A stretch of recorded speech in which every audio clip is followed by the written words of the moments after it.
ನಲ್ಲಿ ನನ್ನ ಹೃದಯ ಭವ್ಯ ಬಂಗಲೆ ಅಂತಿತ್ತು. ಈ ಹಾಡನ್ನ ಹಾಡೋದಕ್ಕೆ ಬರ್ತಾ ಇದ್ದಾರೆ Vishwanath L Chengachahalli on stage please.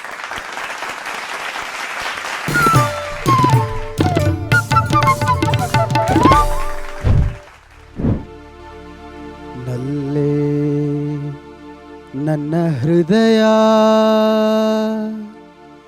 ಭವ್ಯ ಬಂಗಲೆಯಂತಿತ್ತು, ಅಂದು ನೆಲೆಸಿದಾಗ ನೀ ಅಂದು ನೆಲೆಸಿದಾಗ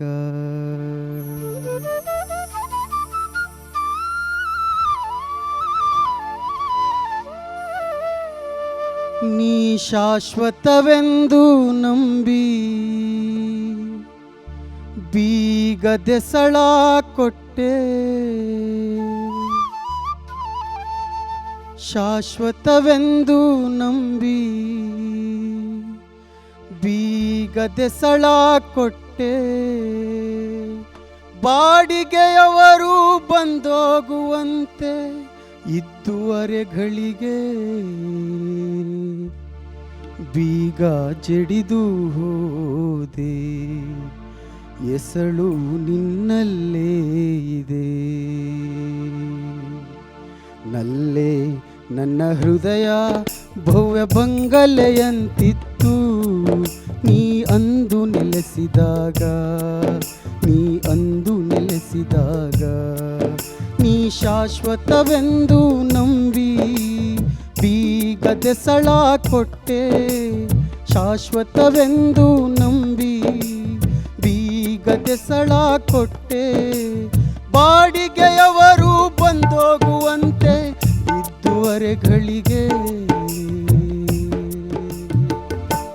ಬೀಗ ಜಡಿದು ಹೋದೆ, ಎಸಳು ನಿನ್ನಲ್ಲೇ ಇದೆ.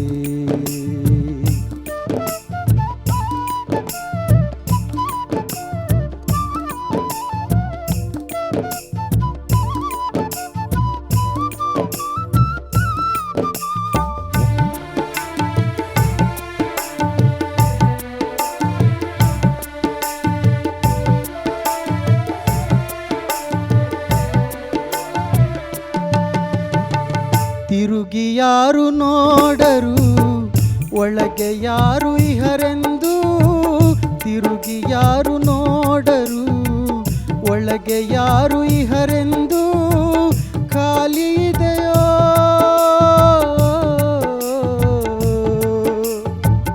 ಖಾಲಿ ಇದೆಯೋ ಎನ್ನುವರು ಮನೆಯ ತೆಗೆದು ತೋರಿಸಲು ಎಸಳಿಲ್ಲ, ತೆಗೆದು ತೋರಿಸಲು ಎಸಳಿಲ್ಲ. ನಿನ್ನಲ್ಲೇ ಇದೆ ಎಸಳು ನಿನ್ನಲ್ಲೇ ಇದೆ. ನಲ್ಲೇ ನನ್ನ ಹೃದಯ ಭವ್ಯ ಬಂಗಲೆಯಂತಿತ್ತು, ಅಂದು ನೆಲೆಸಿದಾಗ ನೀ ಅಂದು ನೆಲೆಸಿದಾಗ ಅಂದು ನೆಲೆಸಿದಾಗ ನೀ ಅಂದು ನೆಲೆಸಿದಾಗ.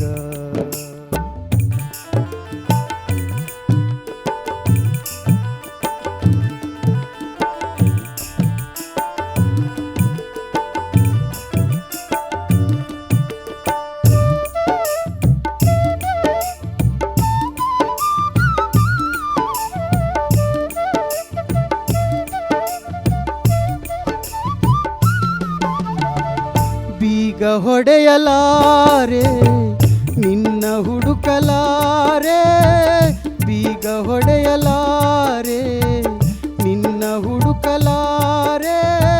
ಕಿಟಕಿಯಿಂದ ನೋಡಿದರೆ ಕಿಟಕಿಯಿಂದ ನೋಡಿದರೆ ಕಿಟಕಿಯಿಂದ ನೋಡಿದರೆ ಧೂಳು ತುಂಬಿದೆ, ಬರಿ ಧೂಳು ತುಂಬಿದೆ. ಜೇಡರ ಬಲೆಯನೆದು ಪಾಳು ಬಂಗಲೆಯಾಗಿದೆ. ನಲ್ಲೇ ನನ್ನ ಹೃದಯ ಭವ್ಯ ಬಂಗಲೆಯಂತಿತ್ತು, ಅಂದು ನೆಲೆಸಿದಾಗ ನೀ ಅಂದು ನೆಲೆಸಿದಾಗ ನೀ ಶಾಶ್ವತವೆಂದು ನಂಬಿ ಬೀಗದೆಸಳ ಕೊಟ್ಟೆ, ಶಾಶ್ವತವೆಂದು ನಂಬಿ ಬೀಗದೆಸಳ ಕೊಟ್ಟೆ. ಬಾಡಿಗೆಯವರು ಬಂದೋಗುವಂತೆ ಇದ್ದುವರೆಗಳಿಗೆ ಬೀಗ ಜಡಿದು ಹೋದೆ, ಎಸಳು ನಿನ್ನಲ್ಲೇ ಇದೆ.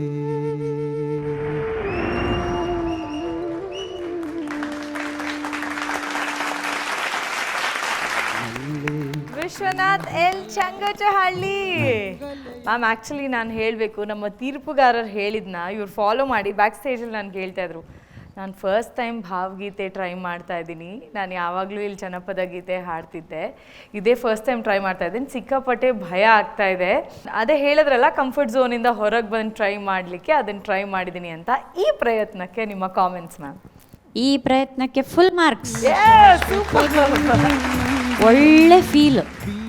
ನೀವು ಯಾವಾಗಲೂ ನಿಮ್ಮ ಧ್ವನಿ ಭಯಂಕರ ಜೋರಿದೆ. ಎಷ್ಟು ಸಾಫ್ಟಾಗಿ, ಎಷ್ಟು ಸುಖವಾಗಿ, ಎಷ್ಟು ಭಾವೋತ್ಕಟದಲ್ಲಿ ಹಾಡಿದ್ರೆ ನೀವು. ತುಂಬ ಖುಷಿಯಾಯಿತು.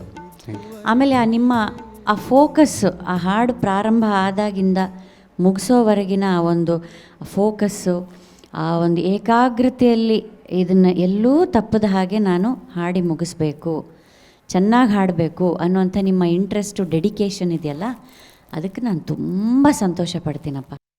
ಕಿಟಕಿಯಿಂದ ನೋಡಿದರೆ, ಕಿಟಕಿಯಿಂದ ನೋಡಿದರೆ ಧೂಳು ತುಂಬಿದೆ, ಬರೀ ಧೂಳು ತುಂಬಿದೆ.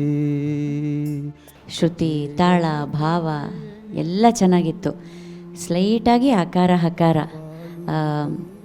ಬೀಗ ಹೊಡೆಯಲಾರೆ ಅಂತ ಹೇಳಿದ್ರಿ, ಒಡೆಯಲಾರೆ ಅಲ್ವಾ?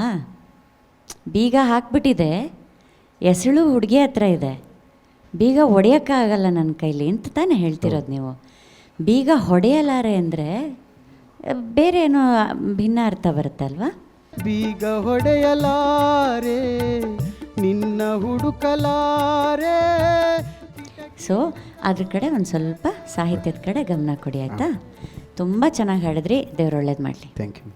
ಮುನಿರಾಜು ಸರ್, ಏನು ಮೀನಿಂಗ್ ಇದೆಯಪ್ಪ ಈ ಹಾಡಲ್ಲಿ. ಹಾಂ ಸರ್. ಒಬ್ಬೊಬ್ಬ ಎಂಥ ಸಾಹಿತ್ಯ ಇದು. ಯಾರು ಬರ್ದದು? ದೇವರಣ್ಣ, ನನಗೆ ಗೊತ್ತಿಲ್ಲ. ಸೋಸ್ಲೆ ಗಂಗಾಧರ್ ಸರ್ ಅಂತ. ಜೋರು ಚಪ್ಪಾಳೆ ಕೊಡ್ರಪ್ಪ ಅವ್ರಿಗೆ. ಎಂಥ ಸಾಹಿತ್ಯ, ಎಂಥ ಸಾಹಿತ್ಯ. ಅದರ ಮೇಲೆ ಫೋಕಸ್ ಮಾಡೋದು, ಇದರಲ್ಲಿ ಸ್ವಲ್ಪ ನೀವು ಆ ಪದಗಳನ್ನ ಇನ್ನೂ ಸ್ಪಷ್ಟವಾಗಿ ಹೇಳಬೇಕು ಅಂತ ಪ್ರಯತ್ನ ಮಾಡ್ತಿದ್ರಿ ಅಲ್ವಾ? ಸಂಗೀತ ಯಾರು ಮಾಡಿರೋದು ಇದು? ಅವರೇ ಮಾಡಿರಿ ಸರ್. ಅವರೇ ಮಾಡಿರುತ್ತಾ? ಇದೇ ಥರ ನನಗೆ ಈ ಎಮ್.ಎನ್. ವ್ಯಾಸರಾವ್ ಅವರ ಹಾಡೆಲ್ಲ ನೆನಪಾಗ್ತದೆ. ಕೊಲ್ಲುವುದಾದರೆ ಕೊಂದು ಬಿಡು, ಹೀಗೆ ಕಾಡಬೇಡ, ಗಾಯಗೊಂಡಿರುವ ಹೃದಯವಿದು, ಚೆಲ್ಲಾಟವಾಡಬೇಡ. ಈ ಥರದ ಹಾಡು ನೆನಪಾಯಿತು ನನಗೆ. ಆದರೆ ಈ ಸಾಹಿತ್ಯ ಇದೆಯಲ್ಲ, ಏನು ಮೀನಿಂಗ್ ಇದೆ ಒಳಗಡೆ ಅಂದರೆ, ನಾನು ಇನ್ನೊಬ್ರು ಬೀಗ ಹಾಕ್ಕೊಂಡು ಹೋಗ್ಬಿಟ್ಟಿದ್ದೆ, ಹೋಗ್ಲಿ ಎಷ್ಟಾದರೂ ನನಗೆ ಕೊಟ್ಟೋಗಿದ್ರೆ ನಾನು ಇನ್ನೇನೋ ತೆರ್ಕೊಂಡು ಏನೋ ಮಾಡ್ಕೊಳ್ತಿದ್ನಲ್ಲಮ್ಮ, ಅದನ್ನು ಲಾಕ್ ಮಾಡ್ಕೊಂಡು ಹೋಗ್ಬಿಟ್ಟಿದ್ಯಲ್ಲ ನೀನು ಅಲ್ವಾ? ಎಂಥ ಸಾಹಿತ್ಯ ರೀ. ಬೀಗದೆಸಳ ಕೊಟ್ಟೆ, ಬಾಡಿಗೆಯವರು ಬಂದೋಗುವಂತೆ ಇದ್ದುವರೆಗಳಿಗೆ. ಅದನ್ನು ಅಷ್ಟೇ ಚೆನ್ನಾಗಿ ಹಾಡಿದ್ರಿ ನೀವು, ಅಷ್ಟೇ ಚೆನ್ನಾಗಿ ಹಾಡಿದ್ರಿ. ನಿಜವಾಗ್ಲೂ ನಾವು ಗಾನ ಸಿಂಚನದಲ್ಲಿ ಈ ಥರದ್ದೆಲ್ಲ ಹಾಡುಗಳನ್ನು ಕೇಳ್ತಾ ಇದ್ದೀವಿ ಅಂದರೆ ಸಂತೋಷ ಅನಿಸುತ್ತೆ. ಮತ್ತು ನಿಮ್ಮ ಪ್ರಯತ್ನ ಇದೆಯಲ್ಲ, ಆ ನಿಮ್ಮ ಸೇಫರ್ ಝೋನಿಂದ ಹೊರಗಡೆ ಬಂದು ಹಾಡೋ ಪ್ರಯತ್ನ ಇದೆಯಲ್ಲ, ಇದು ನಿಜವಾದ ಕಾಂಪಿಟೇಷನ್. ಒಳ್ಳೆಯದಾಗಲಿ. ತುಂಬ ಸಂತೋಷ ಏನಕ್ಕೆ ಆಗ್ತಾ ಇದೆ ನನಗೆ ಅಂದರೆ, ಈ ವೇದಿಕೆಯ ಮುಖಾಂತರ ಎಲ್ಲೋ ಬಿರುಕು ಬಿಟ್ಟಿರುವ ನಮ್ಮ ಕ್ಷೇತ್ರ, ಈ ಜಾನರು, ಈ ಜಾನರು, ಇದು ನಮ್ದಿದು, ಇದು ನೀವು ನಮ್ಮ ಇದಕ್ಕಲ್ಲ, ನೀವು ನಮ್ಮ ಇದಕ್ಕಲ್ಲ, ನೀವು ಬೇರೆ ಜಾನ್ರ ಹಾಡೋರು, ಅವರೆಲ್ಲ ಈ ವೇದಿಕೆಯಲ್ಲಿ ಒಂದಾಗ್ತಿದ್ದಾರೆ. ನಿಜ. ಜನಪದ ಗಾಯಕರು ಭಾವಗೀತೆ ಚಪ್ಪಾಳೆ ಜೋರಾಗಿ, ಇದಕ್ಕೆ ಬೇಕು ಚಪ್ಪಾಳೆ. ಭಾವಗೀತೆ ಗಾಯಕರು ಜನಪದ ಹಾಡ್ತಿದ್ದಾರೆ, ಜನಪದ ಗಾಯಕರು ಭಾವಗೀತೆ ಹಾಡ್ತಾ ಇದ್ದಾರೆ. ಇದು ಜನಪದ ಕ್ಷೇತ್ರ ಬೆಳಿಬೇಕು, ಭಾವಗೀತೆ ಕ್ಷೇತ್ರ ಬೆಳಿಬೇಕು, ಅಲ್ಲ ಸಂಗೀತ ಕ್ಷೇತ್ರ ಬೆಳಿಬೇಕು, ವೆರಿ ಗುಡ್, ಕರೆಕ್ಟ್. ಕಲಾವಿದರು ಬೆಳಿಬೇಕು. ಅದು ಈ ವೇದಿಕೆಯಲ್ಲಿ ಆಗ್ತಾ ಇದೆ. ಗಾನ ಸಿಂಚನಕ್ಕೆ ಒಂದು ಚಪ್ಪಾಳೆ ಬರಲಿ. ನಿಜ. Well said madam, well said. ಏಮ್ ಕಲ್ಸ ವಿಶ್ವನಾಥ್ ಸರ್ ಮೇಡಮ್ ಅವ್ರು ಹೇಳ್ದಂಗೆ ಇದೊಂದು ತ್ರಿವೇಣಿ ಸಂಗಮ. ಭಾವಗೀತೆಗಳು, ರಂಗಗೀತೆಗಳು, ಜನಪದ ಗೀತೆಗಳು ಎಲ್ಲದರ ಒಂದು ಸಂಗಮನೇ ಈ ಗಾನ ಸಿಂಚನದಲ್ಲಿ ಮೂಡಿ ಬರ್ತಾ ಇದೆ ಅಲ್ವಾ? ನಾನು ಅಂದ್ಕೊಂಡಿದ್ದೆ ನಿಮ್ಮದು ಬಹುಶಃ ಜನಪದ ಕಂಠನೇ ಇರಬೇಕು ಅಂತ. ಬಟ್ ಭಾಳ ಮೆಲೋಡಿಯಸ್ ಆಗಿತ್ತು ನಿಮ್ಮ ಹಾಡು ಸಹ. ಯಾಕೋ ಈ ದಿವಸ ಎಲ್ಲ ಇಂಥ ಮೆಲೋಡಿಯಸ್ ಸಾಂಗ್ಸ್. ಮೇಡಮ್ ಎಚ್ಚರಿಕೆ ಕೊಟ್ಟ ಮೇಲೆ ಎಲ್ಲರೂ ಹುಷಾರಾಗಿದ್ದೀರಾ ಅಂತ ಅನಿಸುತ್ತೆ. ನಿಮ್ಮಲ್ಲಿ ಇರ್ತಕ್ಕಂಥ ಏನು ಪ್ರತಿಭೆನ ನೋಡಿ, ನೀವು ಇದಕ್ಕೆ ಮುಂಚೆ ಎಲ್ಲಾದರೂ ನೀವು ವೇದಿಕೆಗಳಲ್ಲಿ ಈ ಭಾವಗೀತೆಗಳು ಆಡಿದ್ರಾ ಅಥವಾ ಹೇಗೆ? ಜನಪದನೇ ಆಡೋದು, ಆದರೆ ಯಾವಾಗಾರ ಆಡ್ತಿದ್ದೆ. ಅಂದರೆ ಇದೇ ಫಸ್ಟ್ ಟೈಮ್ ನೀವು ಈ ವೇದಿಕೆಯಲ್ಲಿ ಆಡಿದ್ದು? ಈ ಥರ ಆಡಿದ್ದು ಫಸ್ಟ್ ಟೈಮ್. ಜೋರು ಚಪ್ಪಾಳೆಪ್ಪ ಹಾಗಾರೆ. ಮೊದಲನೇ ಸಾರಿ ಹ್ಯಾಟ್ರಿಕ್ ಬಾರಿಸಿದ್ದೀರ ನೀವು. ಹಾಂ, ಧನ್ಯವಾದಗಳು ನಿಮಗೆ. ಖುಷಿ ಆಯ್ತಾ ವಿಶ್ವ? ಮತ್ತಷ್ಟು ಎಕ್ಸ್ಪೆರಿಮೆಂಟ್ಸ್ ಈ ಒಂದು ವೇದಿಕೆಯಲ್ಲಿ ನಾವು ನೋಡ್ಬೋದಾ? ಸೂಪರ್. ಗುಡ್ ಲಕ್ಸ್ ನಿಮಗೆ, ಒಳ್ಳೆಯದಾಗಲಿ.